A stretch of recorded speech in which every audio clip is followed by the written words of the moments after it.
os anúncios enquanto os colegas de vocês retardatários não chegam. Olha só, aqui nós temos duas categorias de fichas. Em algumas delas, nessa pilha de cá, está escrito assim: aluno, instituição, orientador, histórico escolar, tema. Essa não é a ficha que vocês têm que preencher. Essa é uma ficha para a gente avaliar os alunos. A outra está aqui: pesquisa de opinião, críticas, comentários, sugestões. Essa é a ficha que vocês têm para preencher. E essa segunda categoria de fichas está aqui dentro desse saco plástico. Então, tem vários critérios para elas serem identificadas aqui. Se vocês lembrarem de pelo menos um deles, está todo mundo bem. Eu levei um susto que me foi dito que alguns alunos tinham pego as fichas erradas para preencher. Comecei a achar que iam procurar meu histórico escolar na internet para me avaliar. Mas, bom, deixar o Bernardo falar agora, né? Deixa. Posso começar? Quer dar um aviso para o rapaz que já pegou a carteira? Não, já pegou a carteira. Então, tá bom. Então, rapidamente, revisando na aula passada, eu tinha definido R, L, N como sendo o retângulo de dimensões L por N vezes L. Bom, retângulo, entenda-se retângulo lá no meu reticulado, na rede quadrada. Correto? E tínhamos definido o que era o R maiúsculo L, N de P como sendo a probabilidade de, nesse retângulo de dimensões L por NL, eu ter um cruzamento na direção mais difícil, na direção leste-oeste. Tá? Então, só aproveitando, vou pôr notação para outras duas coisinhas aqui que eu não falei na aula passada. Eu vou chamar de AL, o quadrado R3L menos o RL. Ou seja, é uma espécie de região anular. Então, eu tenho aqui um quadrado de lado L, aqui um quadrado de lado 3L. Então, AL para mim é esse anel aqui. Tá claro? E eu vou chamar de AL maiúsculo a probabilidade de, nesse anel, eu ter um circuito de elos abertos. Correto?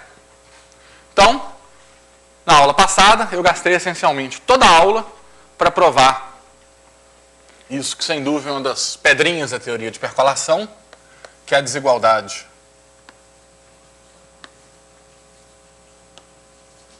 de Russo, Seymour e Welch, que diz o seguinte, que a probabilidade de eu cruzar um retângulo L por 3L no sentido mais difícil, isso era maior ou igual que 1 menos 1 menos RL. Raiz quadrada elevada ao cubo. Certo? Ou seja, essencialmente isso aqui está me falando que se eu cruzo um quadrado com probabilidade alta, então eu cruzo um retângulo na direção mais difícil, também com probabilidade alta. Tá? Então, agora a gente vai mostrar outros teoremas com o mesmo sabor, só que, dado que eu já tenho o primeiro deles, todos os outros agora vão ter uma prova fácil e bonitinha. Então, teorema. Letra A. Bom, aqui, quando eu não estou escrevendo o parâmetro P, é porque ele está implícito, só para não carregar a notação, né? Isso aqui depende do Pzinho, que a probabilidade de cada elo está aberto. Correto? Então, teorema. A probabilidade de eu cruzar um retângulo L por 2L vai ser maior ou igual que RL 3 meios ao quadrado vezes RL. Letra B. A probabilidade de eu cruzar um retângulo L por 3L vai ser maior ou igual que a probabilidade de eu cruzar um retângulo L por 2L ao quadrado vezes RL. Letra C, a probabilidade de eu cruzar um anel desse tipo vai ser maior ou igual que R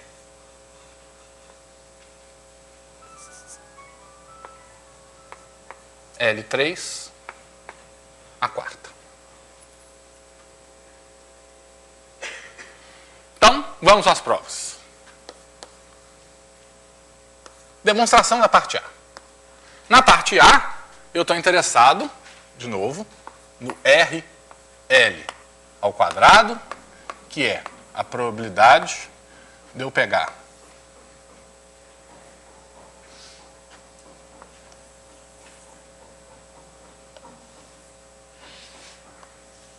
um retângulo L por 2L e ter um cruzamento aqui, correto?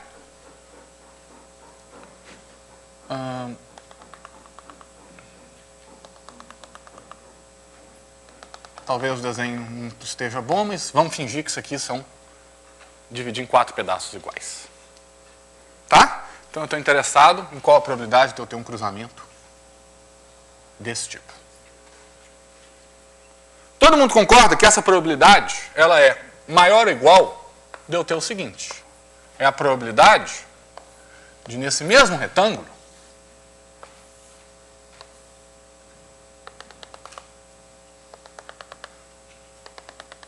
então, observa, esse pedaço aqui é um retângulo L por 3L. De eu ter um cruzamento aqui, um outro cruzamento nesse outro retângulo, e nesse quadrado aqui, eu tenho um cruzamento vertical.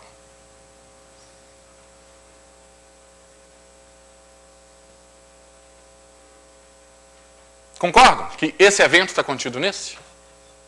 Se eu tenho um cruzamento nesse primeiro retângulo de comprimento 3 meios, um outro cruzamento nesse outro retângulo de comprimento 3 meios, e um cruzamento de cima para baixo nesse quadrado central, esses 3 cruzamentos juntos me permitem cruzar a caixa inteira.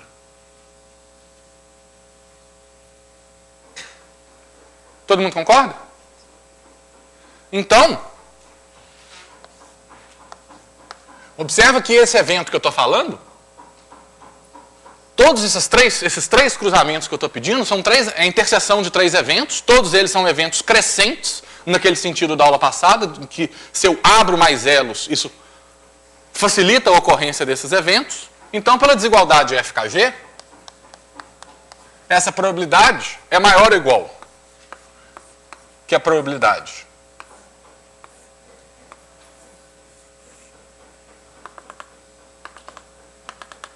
de eu ter esse cruzamento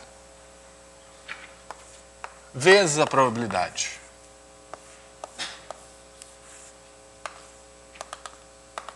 de eu ter esse cruzamento vezes a probabilidade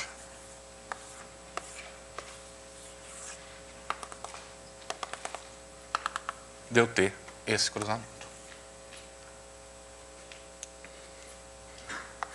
Todo mundo concorda? Bom, probabilidade disso aqui é exatamente o que a gente chamou de RL 3 meios. Esse outro aqui é a mesma coisa. E esse aqui, bom, cruzar um quadrado na direção norte-sul, por simetria, é a mesma probabilidade de eu cruzar um quadrado na direção leste-oeste. Então, isso aqui é o RL. Está clara a prova? Bom, bem mais simples que a da aula passada, né? Certo? Letra B. Bom, é essencialmente quase que idêntica. Eu tenho meu retângulo, eu quero meu R, L, 3, então é a probabilidade de eu pegar um retângulo L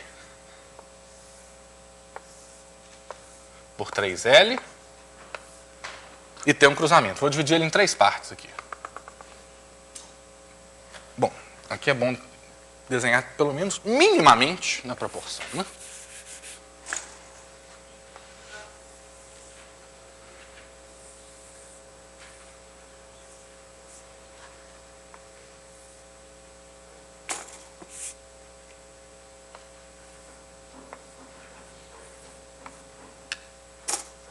Então, L por 3L.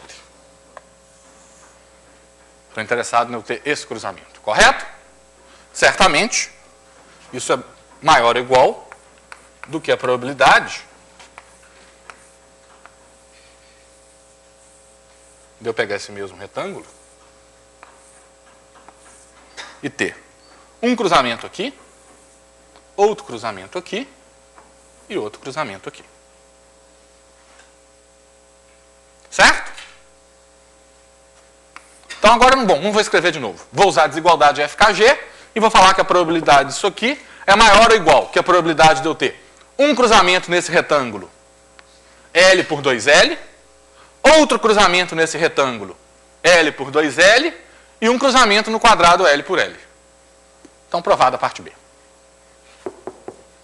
Cruzar um retângulo L por 2L ao quadrado vezes RL. Tá claro, gente? Então, essa aí vocês terminam em casa. Parte C. A L é a probabilidade do seguinte. Eu tenho aqui meu anel.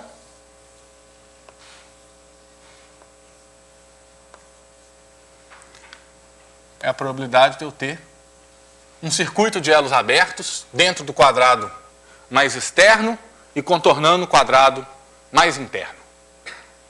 Claro? Vocês concordam que essa probabilidade é maior ou igual que a probabilidade do seguinte? Pega o anel.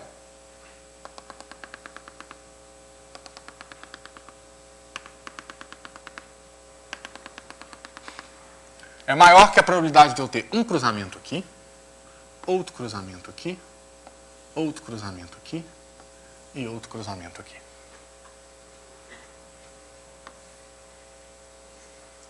Né? Se isso aqui ocorre, eu tenho isso aqui. Está aqui meu circuito.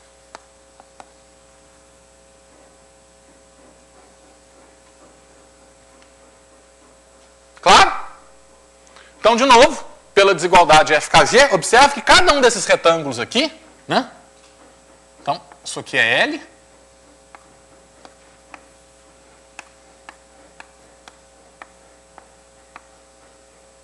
Né? O menor tem tamanho L, isso aqui tem tamanho 3L. Então, observe que cada um desses cruzamentos é exatamente o cruzamento num retângulo L por 3L na direção mais difícil. Concordam? Então, de novo, pela desigualdade FKG, isso vai ser maior ou igual que a probabilidade de cada um desses cruzamentos. A probabilidade de cada um desses cruzamentos é a probabilidade de eu cruzar um retângulo L por 3L. Como eu tenho 4 deles, a quarta. Provado o teorema. Corolário praticamente imediato, que é só juntar os 3, e o teorema da aula passada, é a L é maior ou igual que RL3 à quarta, o RL3 à quarta, então é maior do que o RL2 ao quadrado vezes o RL à quarta, certo? Então, isso é maior ou igual. Então, eu tenho RL à oitava, RL2 à oitava, o RL2 pela parte B, ele é maior ou igual, bom, que vocês me ajudem que eu posso errar nas contas aqui. Ele é maior do que o RL 3 meios ao quadrado vezes o RL, então eu tenho isso aqui tudo à oitava, vezes RL à quarta. Tá claro? Então, isso é maior ou igual que RL 3 meios elevado a 16 vezes RL elevado a 12. E agora eu uso a desigualdade RSW. Isso é maior ou igual que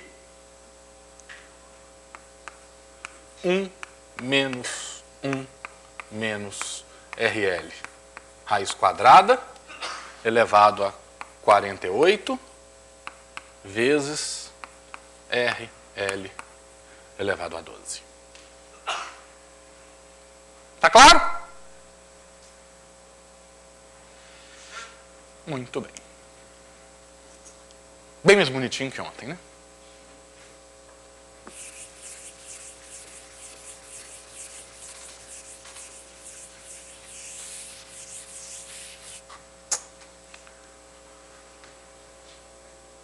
Então, chamei isso de teorema 1. Teorema 2.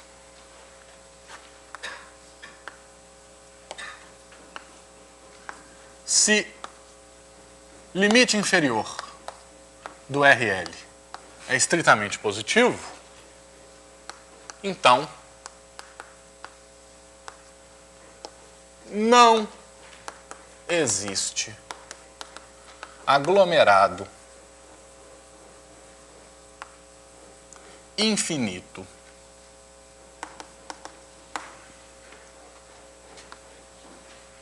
de elos fechados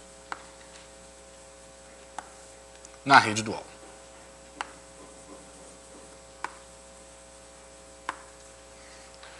Então aqui eu estou querendo olhar não o aglomerado de elos abertos, mas sim o aglomerado de elos fechados, tá?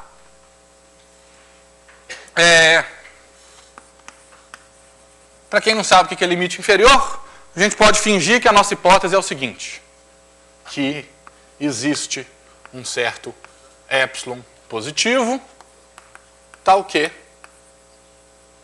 o RL é maior do que epsilon para todo L.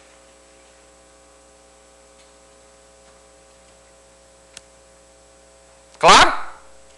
Então, observe que pelo corolário anterior, devido a essa minha hipótese, eu posso falar que a probabilidade de eu cruzar um anel daquele, probabilidade, o AL, ele vai ser maior ou igual que esse número horroroso.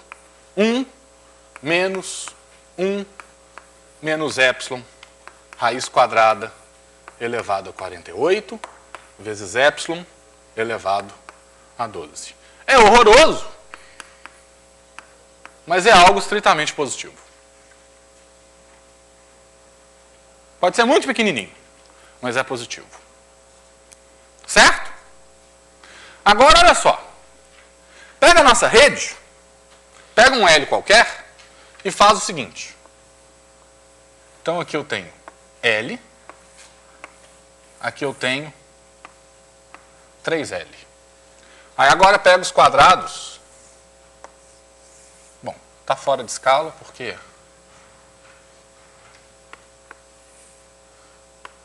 9L,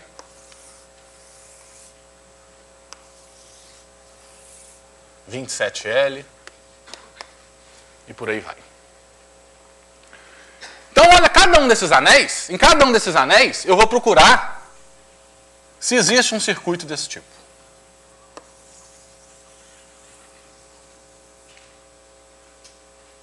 Tá claro?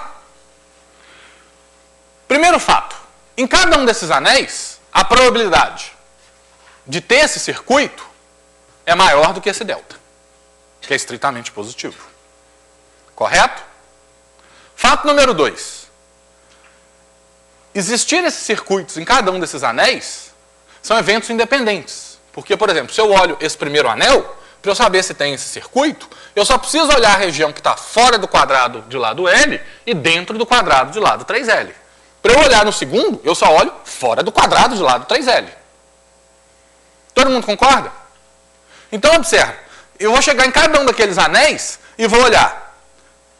Tem o circuito ou não tem? Vamos chamar de ter o circuito de ter sucesso. Então, eu tenho uma probabilidade delta de ter sucesso, uma probabilidade pelo menos delta de ter sucesso. Isso é claro? Então, na hora que eu olhar meus N primeiros anéis, a probabilidade de eu não encontrar nenhum anel, ela vai ser inferior a 1 menos delta elevado a N.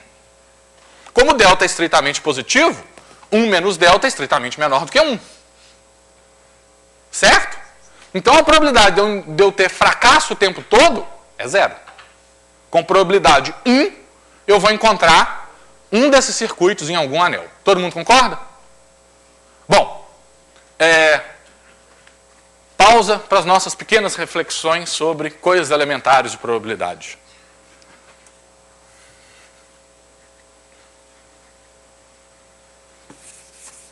É consequência lá dos axiomas de Kolmogorov que a probabilidade da união de quaisquer quantidade inumerável de eventos é menor ou igual que a soma das probabilidades. Isso é claro? Então, se eu tenho A1, AN, eventos, todos eles com probabilidade 0, a probabilidade da união desses eventos tem que ser menor ou igual que a soma das probabilidades. Isso é 0. Todo mundo concorda? Fato A. Fato B. Se eu pego uma quantidade inumerável de eventos, todos eles com probabilidade 1,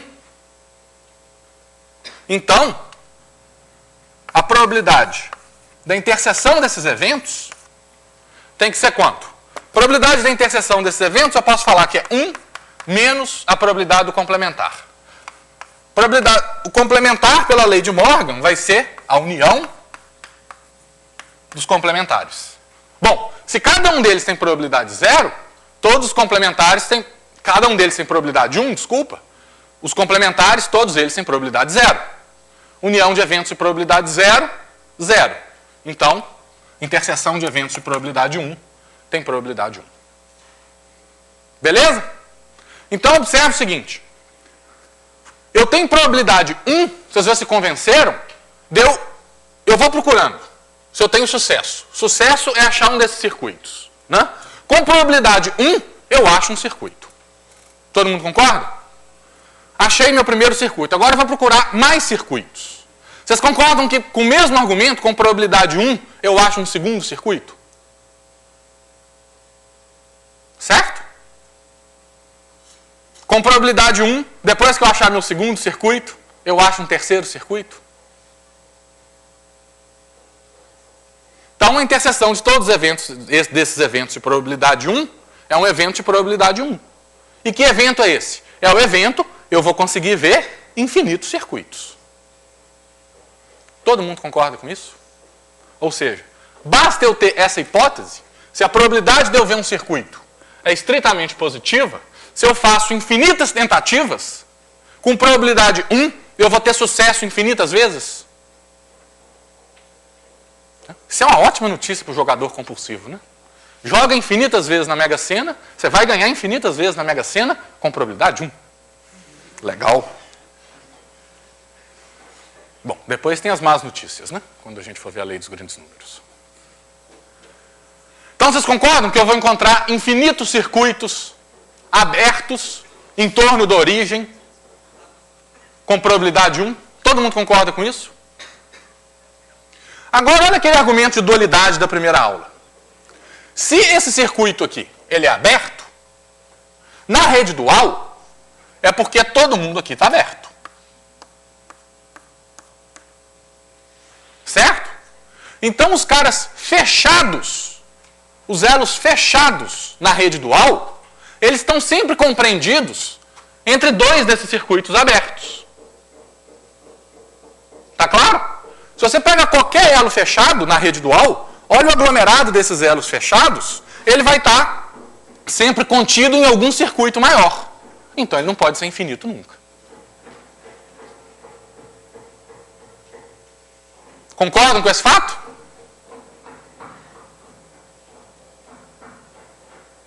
Bom, silêncio, como eu já falei, eu suponho, sim, concordamos, né? Então, provado o teorema 2. Teorema 3.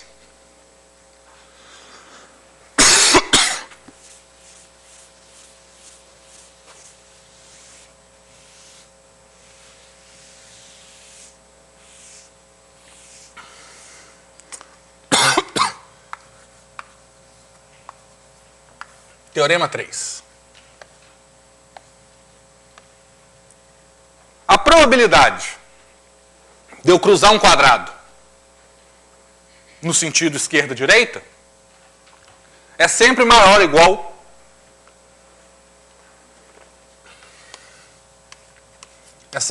igual que 1/16 da função θp ao quadrado.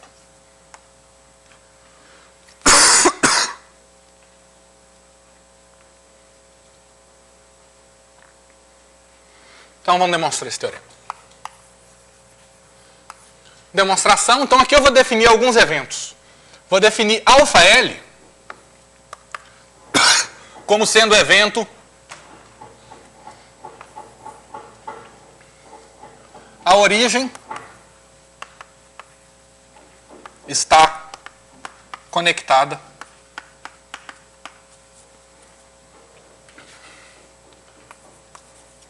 ao lado 0L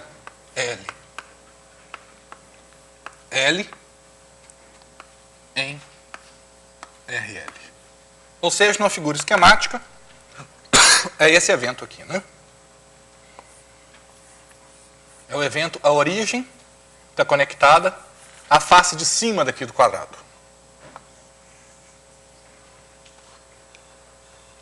Perfeito?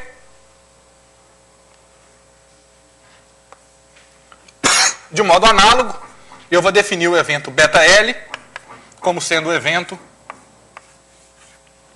a origem está conectada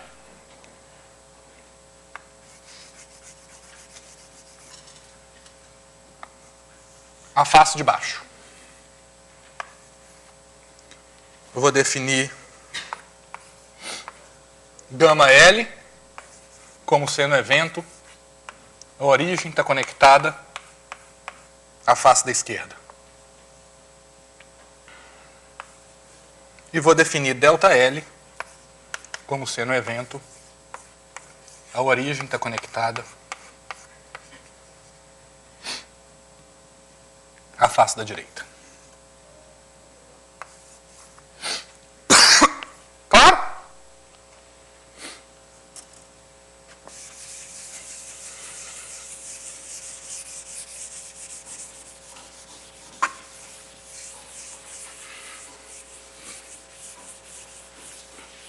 Então, a primeira coisa a observar é o seguinte.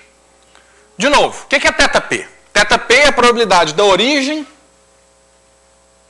estar num aglomerado infinito. Então, se a origem está num aglomerado infinito, se eu pego qualquer caixa de tamanho L, certamente tem um caminho que sai da origem que toca a fronteira dessa caixa em algum lugar. Isso é claro? Então, eu posso falar que θL, que θp, é menor ou igual que a probabilidade da união daqueles 4 eventos.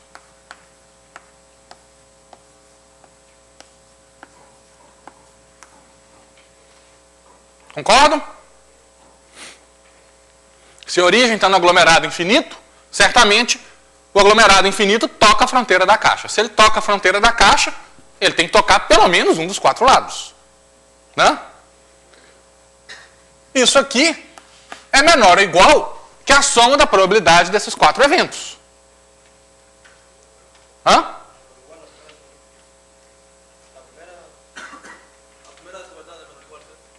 Aqui? Claro. Obrigado. É menor ou igual que a probabilidade desses 4 eventos, da soma das probabilidades. E observa que todos esses 4 eventos têm a mesma probabilidade, por simetria. Concordo? Então, certamente, isso aqui é menor do que 4 vezes a probabilidade do evento αL. Bom, alfa, mas também vale para beta, vale para gama e vale para delta. Claro?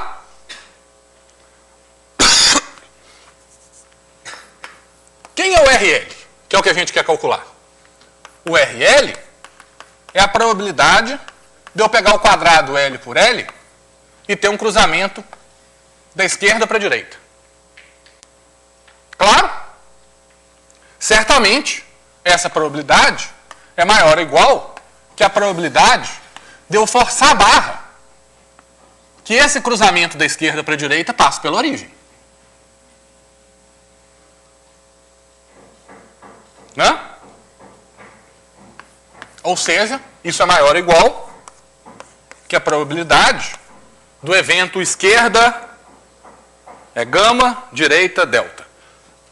Que o gama L interseção com delta L.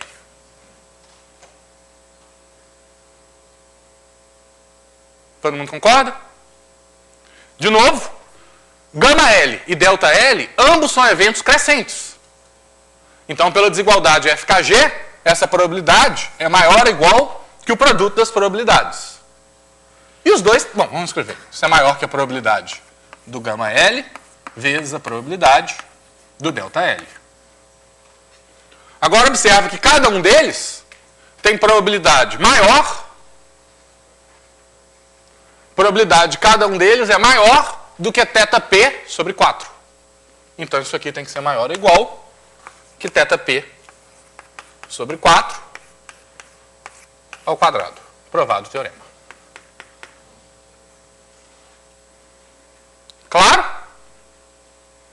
Então, agora, como corolário imediato, eu consigo provar aquilo que certamente é o resultado mais importante daquilo que eu chamei de fase pré-histórica da percolação, que é o teorema de Harris. E aqui não tem que provar nada, já está tudo feito agora. Tanto que eu vou chamar de corolário.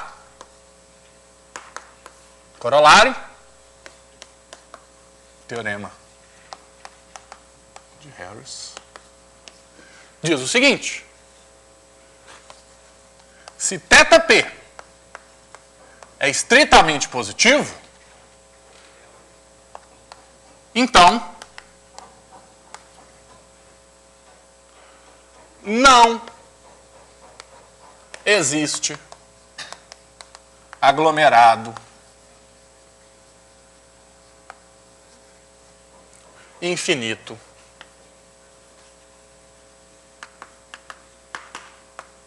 de elos fechados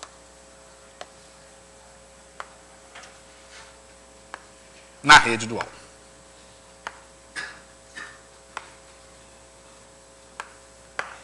Bom, e não tem prova de nada mesmo, é só juntar os pedaços que a gente fez. Se θp é estritamente positivo, pelo teorema 3, a probabilidade de eu cruzar um quadrado de lado L é estritamente positiva. Se a probabilidade de eu cruzar um quadrado de lado L é estritamente positiva, isso aqui é para todo L, né?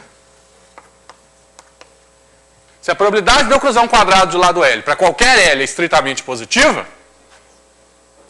então, pelo teorema 2, eu concluo o teorema de Harris. Vocês devem estar achando isso meio exótico. Pô, mas isso é tão importante assim? Observe o seguinte fato: corolário do corolário.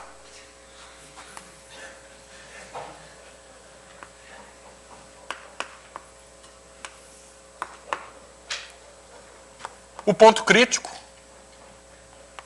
é maior ou igual do que meio. Vamos escrever assim: corolário do corolário, θ de meio é zero. Isto é, o ponto crítico é pelo menos meio. Por que isso é verdade? Suponha que θ de meio seja estritamente positivo. Bom, primeiro, todo mundo concorda?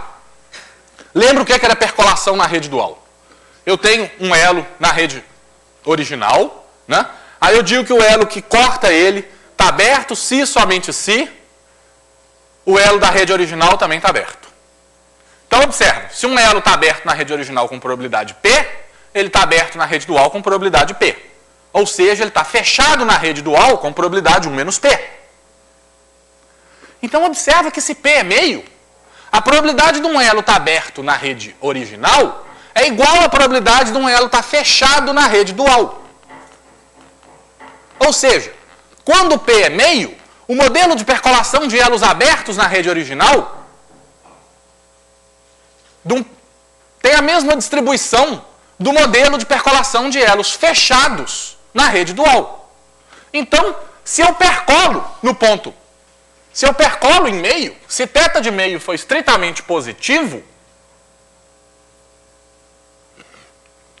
se θ de meio é estritamente positivo, ou seja, eu tenho percolação com parâmetro meio na rede original, então não tem aglomerado infinito de elos fechados na rede dual. Ora, mas no parâmetro meio, o problema de percolação de elos fechados na rede dual é exatamente o problema de percolação original. Todo mundo concorda com essa afirmação? Corolário imediato disso? Não tem percolação no ponto meio. Isso é claro? Se não tem percolação no ponto meio, é porque a fase supercrítica começa ou no meio ou dali para frente. Ou seja, o ponto crítico é maior do que meio. Lembra que essa ladainha toda, onde que a gente quer chegar? Eu quero mostrar que não tem percolação no ponto crítico. Olha, ainda tem mais tempo. Tá claro até aí? Bom, eu achava que eu ia gastar mais tempo, então vamos fazer o primeiro teorema que eu vou fazer na aula que vem. Que eu vou fazer agora. Claro? Inferior. Limite inferior, obviamente, eu estou me referindo à variável L.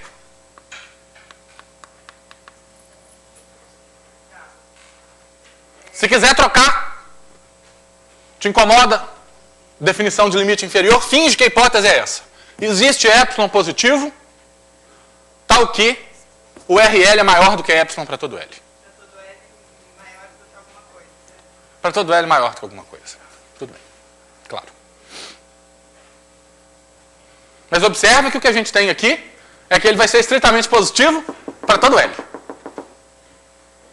Tá claro?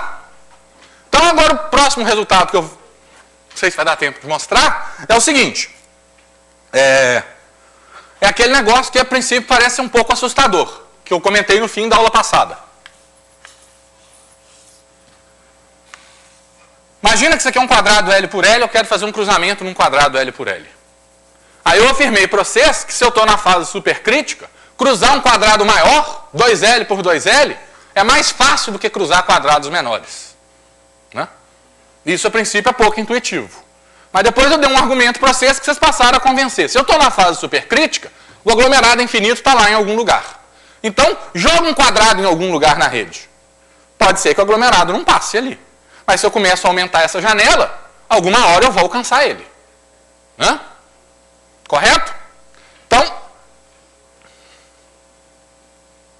vai até que horas? Chefe.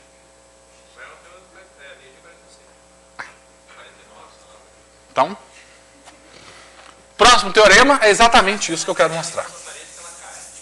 Hã? Vai até começar a martelar a parede quando ela caiu, então vai passar uma prova. Tá certo. Se aparecer um padrão, você fala na mesma hipótese. Tá. Então, teorema 4.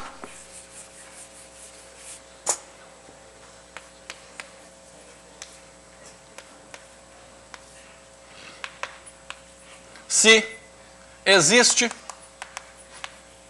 L, tal que RL2 seja maior ou igual que 1 menos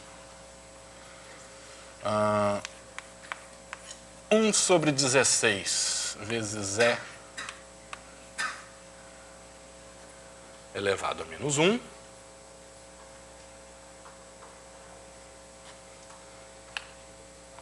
então,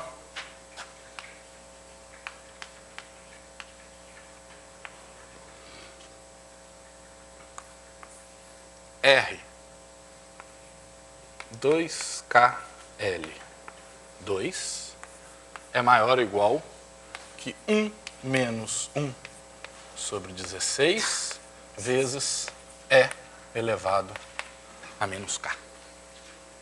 Para todo K.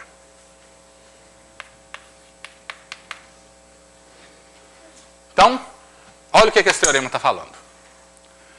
Se a probabilidade de eu cruzar um retângulo L por 2L é suficientemente alta, Certo? Então, a probabilidade de eu cruzar retângulos. Então, observe que isso aqui é um retângulo de tamanho 2K vezes L e o outro lado é 2K mais 1 vezes L. Né? É um retângulo bem maior, sempre com essa proporção. O lado menor é o dobro, é a metade do maior. Né? Eu cruzo esse retângulo maior ainda com probabilidade mais próxima de 1. Observe que esse E elevado a menos K, quando o K aumenta, fica cada vez mais próximo de 0. Então, isso aqui fica cada vez mais próximo de 1. Tá claro? Então, se eu cruzo um retângulo assim, com probabilidade alta, né? Eu vou cruzar um agora assim, com probabilidade mais alta ainda.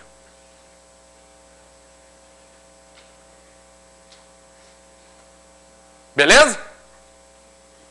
Bom, esse E elevado a menos 1, eu até confirmei se o Roberto concorda comigo, ele falou que concorda.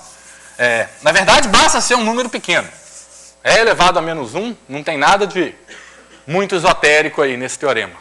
Mas acho que E elevado a menos 1 é um número que os probabilistas mais gostam. Gostam mais até do que o E. Ele concordou comigo. Ninguém vai perguntar por quê?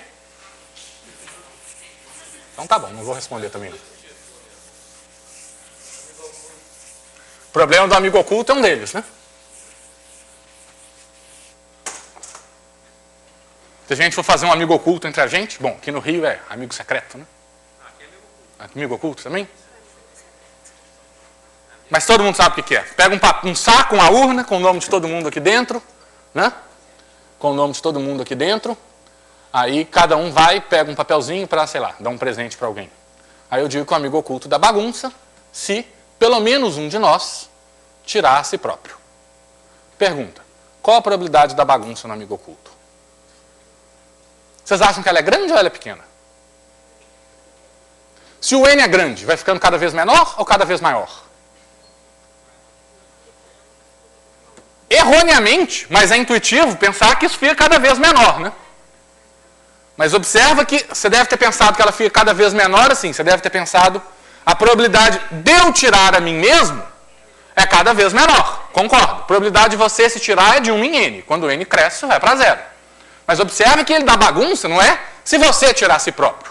É se pelo menos um de nós tirar a si próprio. Então, quando o N cresce, o número de tentativas que você tem para cada um tirar a si próprio também cresce. E o curioso é que essa coisa que uma que ajuda, a outra que atrapalha, num certo sentido, uma compensa a outra. A resposta desse problema é, quando N vai para infinito, se converge para 1 sobre E. Para E elevado a menos 1. E o mais curioso, o N grande, não é o N grande que probabilistas, mecânicos, estatísticos gostam, 10 a 23, não. N igual a 4, para esse problema, já é relativamente grande. Se você faz esse problema com 4 ou 5, você já erra do E elevado a menos 1 por menos 1 centésimo. Beleza? Então vamos à prova do nosso teorema.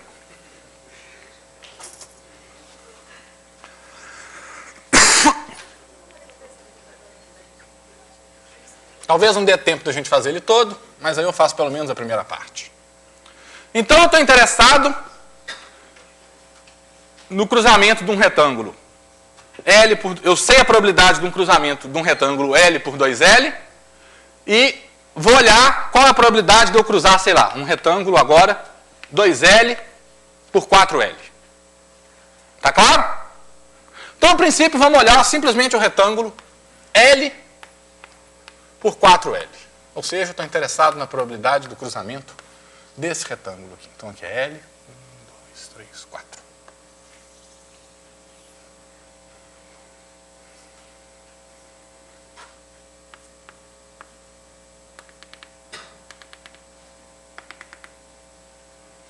Todo mundo concorda que a probabilidade de eu cruzar um retângulo L por 4L, ela vai ser maior ou igual que a probabilidade de eu fazer todos esses cruzamentos aqui.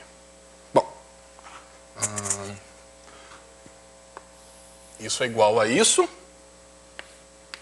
que é maior ou igual que a probabilidade disso.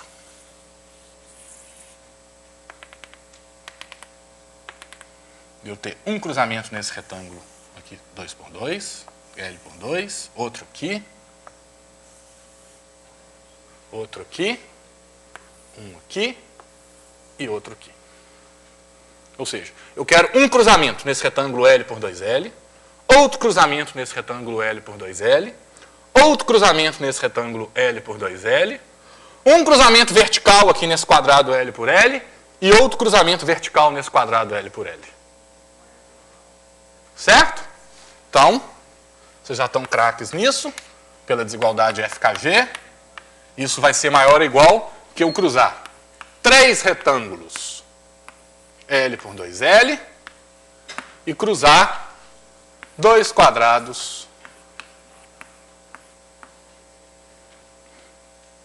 RL por RL.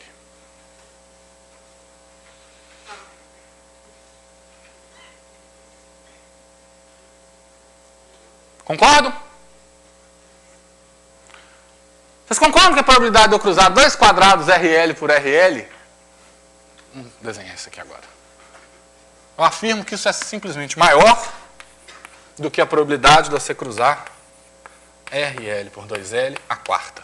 Ou seja, cruzar 2 quadrados L por L é maior ou igual do que você cruzar um retângulo L por 2L. Tá claro? Cruzar um retângulo L por 2L, obviamente eu cruzo 2 quadrados. Né? Só que quando eu simplesmente cruzo 2 quadrados, eu não tenho a exigência de que o ponto final desse cruzamento tem que ser o ponto inicial desse. Correto? Cruzar um retângulo L por 2L é mais exigente que cruzar 2 quadrados. Todo mundo concorda? Muito bem.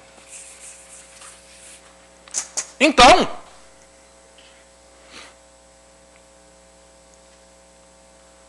como RL2 é maior do que isso aqui, então isso aqui tem que ser maior do que 1 menos 4 vezes 1 sobre 16 é elevado a menos 1.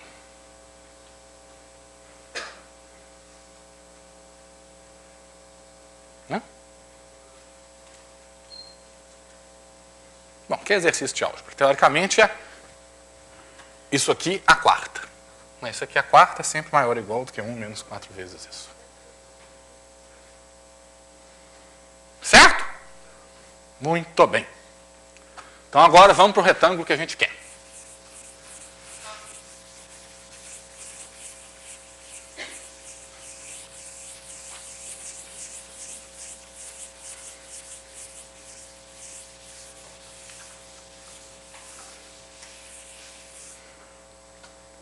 Então agora eu quero cruzar um retângulo que é o dobro em ambas as dimensões. Quero cruzar um retângulo.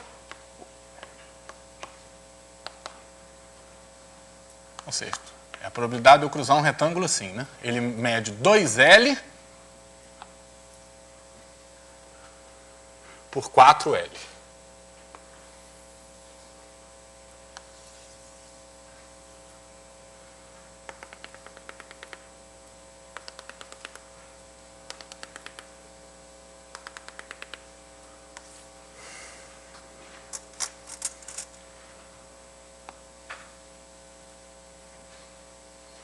Correto?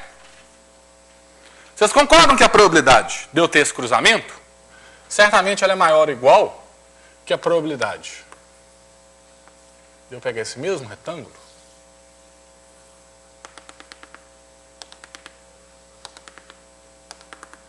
e ter um cruzamento só na metade de baixo, união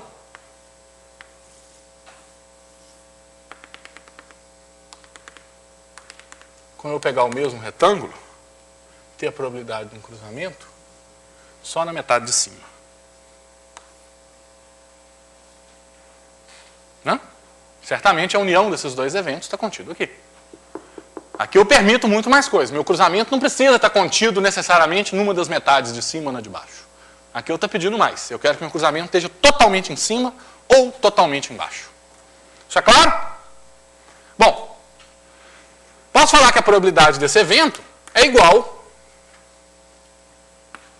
a 1 menos a probabilidade do complementar. A probabilidade do complementar é: eu não tenho um cruzamento na parte de baixo, interseção, com eu não tenho um cruzamento na parte de cima.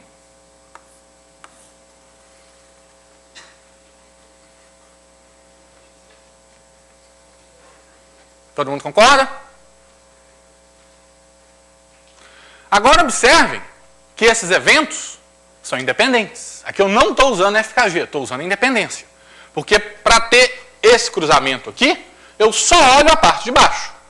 Para eu saber se eu tenho esse cruzamento aqui, eu só olho a parte de cima. Correto? Então eu posso falar que a probabilidade dessa interseção é o produto das probabilidades. E, de novo, por simetria, essas probabilidades são idênticas. Ou seja, isso aqui tem que ser igual a 1 menos a probabilidade de eu não ter um cruzamento desse tipo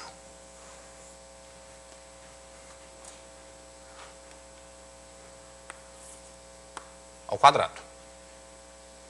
Não ter, né? Complementar.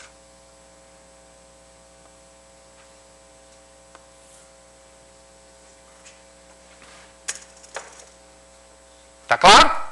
Agora observe. Isso aqui é um retângulo. A parte de cima é um retângulo L por 4L.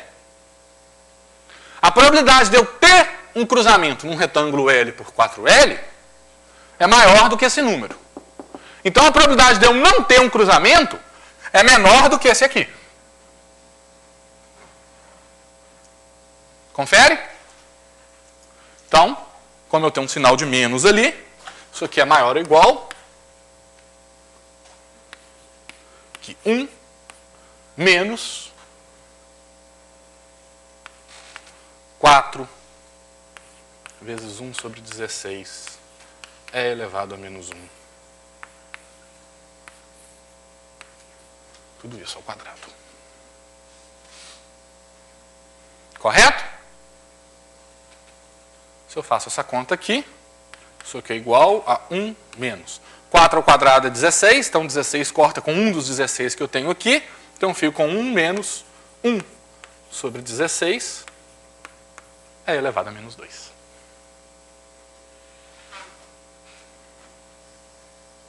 Tá claro? O passo de indução desse teorema, a prova é idêntica ao caso inicial. Então é só ir dobrando o tamanho do retângulo, que vai simplesmente aumentando uma unidade aqui nesse expoente. Aumentando, não é diminuindo, não. Porque o número, para mim, é o E elevado a menos 1, não é E, não. É que é o inverso do E elevado a menos 1.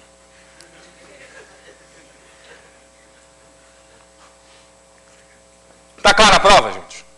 E observa a intuição disso. Isso está me falando o seguinte: se eu cruzo um retângulo grande com probabilidade alta, eu cruzo retângulos maiores ainda com probabilidade maior ainda. Tá claro? Então, eu paro por aqui. Perguntas? Sem perguntas?